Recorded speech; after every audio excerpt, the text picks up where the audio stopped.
a young queen ascended to the throne, destined to become the embodiment of an era. She stood at the crossroads of history, witnessing the dawn of industrialization, the rise of empire, and the evolution of society. Behind her, the grandeur of Buckingham Palace echoed with the whispers of power and ambition. Queen Victoria's reign would become synonymous with transformation as Britain emerged from its insular past to dominate the globe.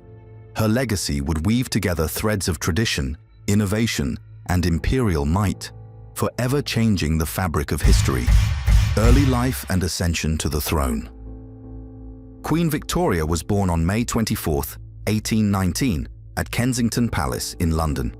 Her father, Edward, Duke of Kent, was King George III's fourth son, and her mother, Victoria, Duchess of Kent, was of German descent. At the time of her birth, Victoria was fifth in line to the throne and was not expected to become queen. Victoria's childhood was shaped by the strict Kensington system, devised by her mother and Sir John Conroy. This system aimed to keep Victoria isolated and dependent on her mother's control. She was constantly supervised and had limited interactions with other children, except for her half-sister Princess Feodora of Leiningen and Conroy's daughter Victoire. Her education began at age 5 under Reverend George Davis and later Baroness Letson, focusing on scripture, languages, and decorum. Victoria ascended to the throne on June 20, 1837, at the age of 18 after the death of her uncle King William IV.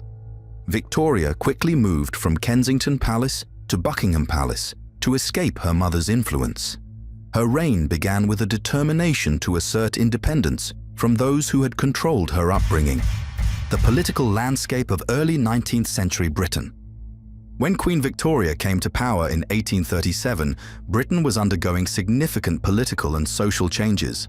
The Industrial Revolution transformed the economy, creating new wealth but also social unrest due to poor working conditions and urban poverty. The Reform Act of 1832 extended voting rights for middle-class men but left many working-class citizens disenfranchised. Victoria's early reign was closely tied to her first Prime Minister, Lord Melbourne, a Whig politician who became both a mentor and confidant. Melbourne guided Victoria through political complexities and helped stabilize her early years as queen. However, Britain remained deeply divided between the aristocratic elite and the rising middle class. The Palace of Westminster fire in 1834 symbolized the end of an old order as Britain transitioned toward modern governance. The Whigs dominated politics during Victoria's early years until Sir Robert Peel's Tory government took over in 1841.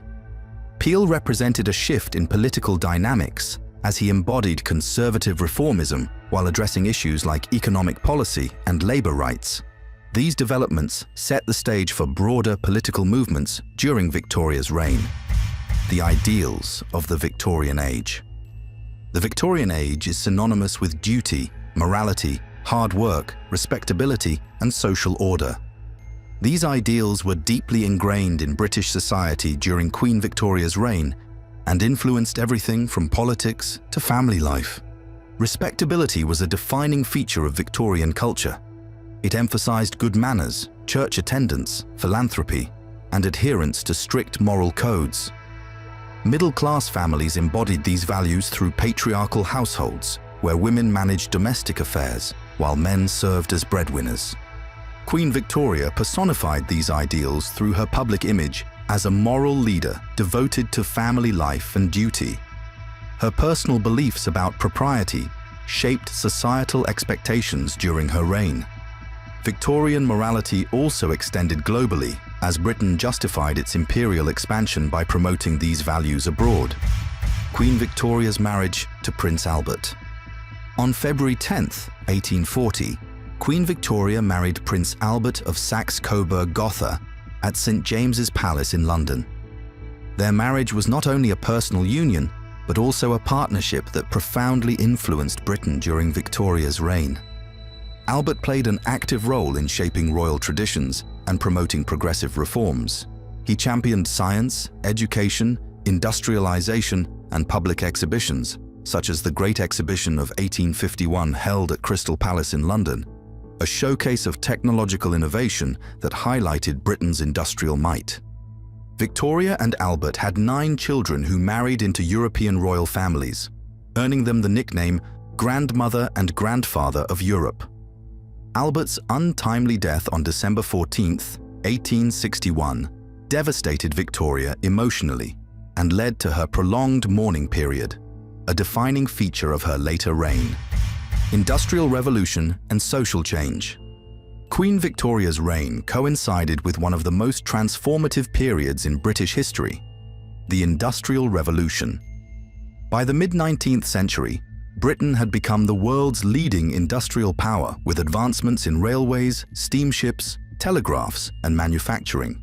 While industrialization brought prosperity to many middle-class families, it also exposed stark inequalities among working-class citizens living in overcrowded urban areas with poor sanitation. Social reform movements emerged to address issues like child labor laws, public health improvements, and expanded education access.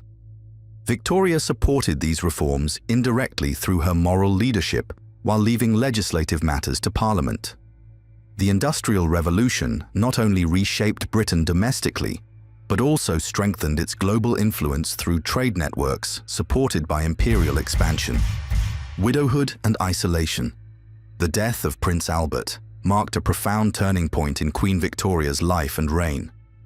Albert, who had been her closest confidant and partner, succumbed to typhoid fever at the age of 42 after weeks of illness.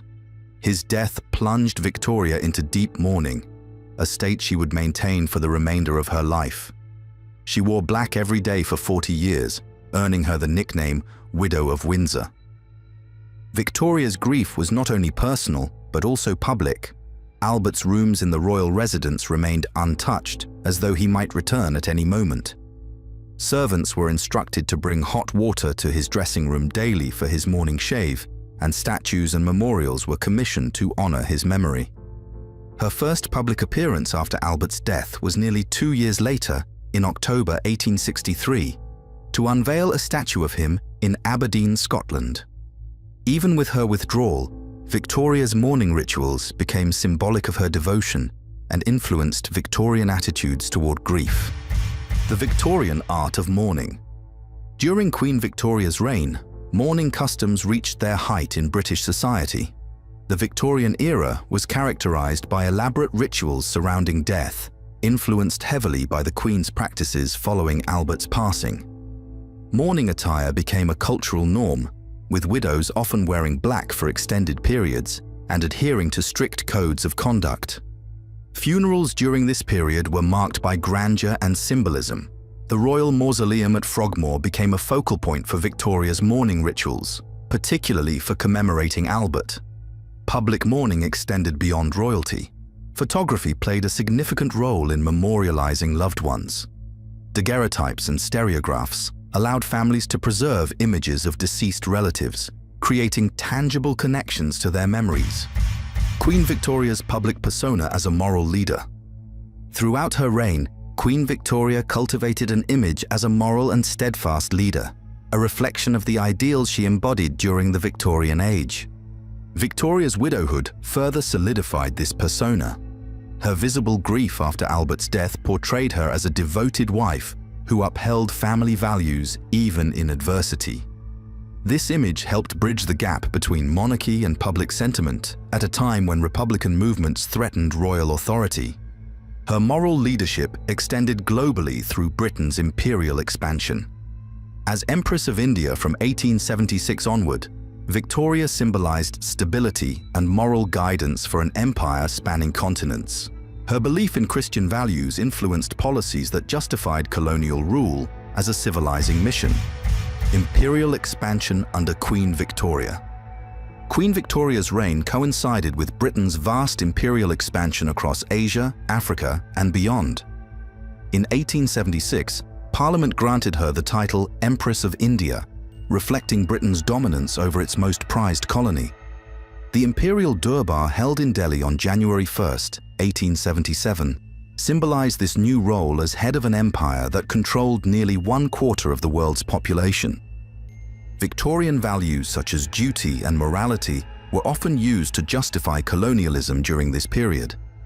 British officials framed imperialism as a civilizing mission aimed at improving education, infrastructure, and governance in colonized territories. However, imperial expansion also brought challenges, such as resistance from indigenous populations and debates over Britain's role abroad. Events like the Indian Rebellion of 1857 highlighted tensions within colonial rule while reinforcing Britain's reliance on military strength. Long-term impact of Victorian philosophy. The ideals promoted during Queen Victoria's reign left an enduring legacy on British culture and society. Values such as hard work, morality, and respectability continued to shape societal norms long after she died in 1901. Victorian philosophy influenced global perceptions of Britain as a nation committed to progress and stability. This legacy extended into literature, with authors like Charles Dickens exploring themes of social responsibility, while scientific advancements like Darwin's theory of evolution reflected Victorian curiosity about human development. The emphasis on family values reinforced by Victoria's public persona also shaped modern views on monarchy as an institution rooted in tradition rather than political power. While some aspects of Victorian philosophy have faded over time, such as rigid social hierarchies, its impact remains visible in Britain's cultural identity today. If you find this video informative and engaging, take a moment to like and subscribe for more historical insights and stories.